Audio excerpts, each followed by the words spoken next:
Alors c'est un des meilleurs judokas, puisque je lui ai demandé de venir avec un document spécifique qu'il a laissé dans son tiroir. Donc je vais demander à Barbara de venir aussi.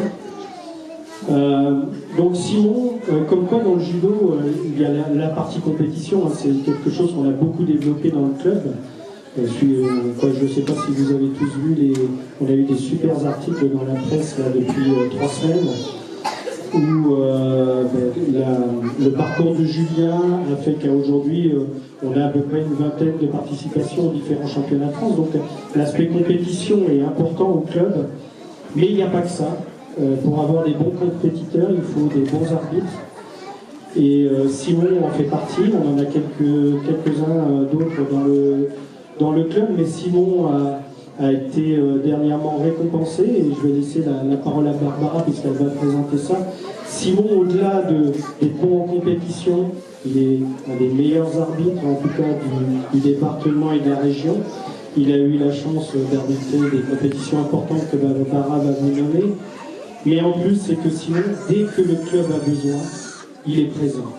Donc il a reçu une récompense qui est au-delà de ce que peut lui donner le club.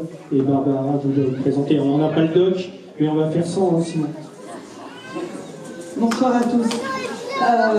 Premièrement, un grand merci à Simon, qui effectivement, comme disait Franck, il est toujours présent. Dès qu'on a eu besoin de lui, et notamment moi, sur toute la CJO du département et des districts, dès que j'ai eu besoin, tu étais là. Et rien que pour ça, un immense merci.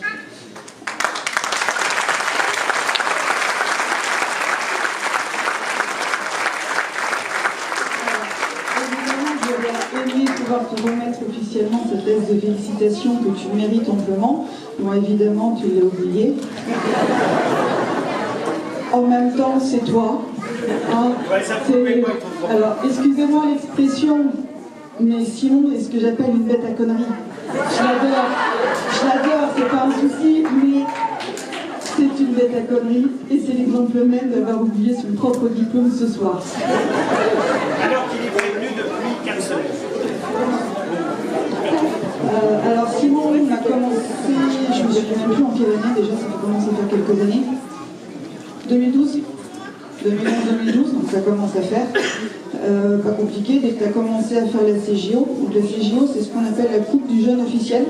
Effectivement, donc les arbitres sont aussi évalués sur le tapis et avec un petit questionnaire.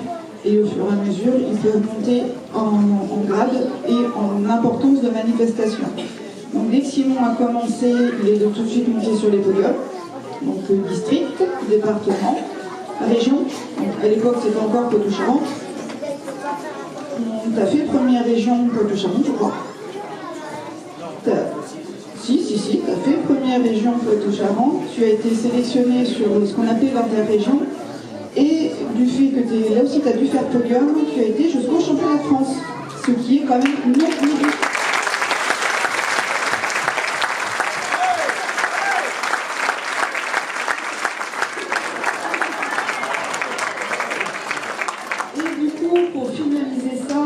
Suite à ton parcours, notamment au championnat de France, où il n'y a pas d'évaluation, mais les arbitres nationaux évaluent, regardent et nous redonnent une petite évaluation malgré tout. Simon a obtenu son niveau d'arbitre régional suite à son parcours CJO.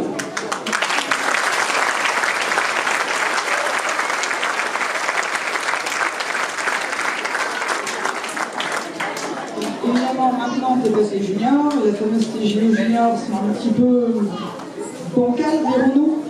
Donc moi, je me demande de faire, tu oublies. Maintenant, tu as un arbitre à part entière.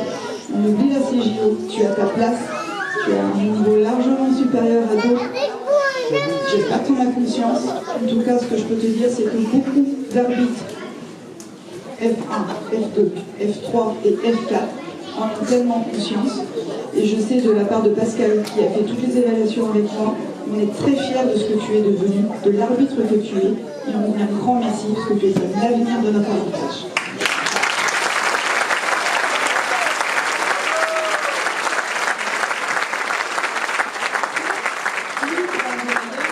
Mais n'oublie pas, il faut quand même passer les portes, donc redescends un peu sur terre quand même. Merci à toi, Simon, merci beaucoup.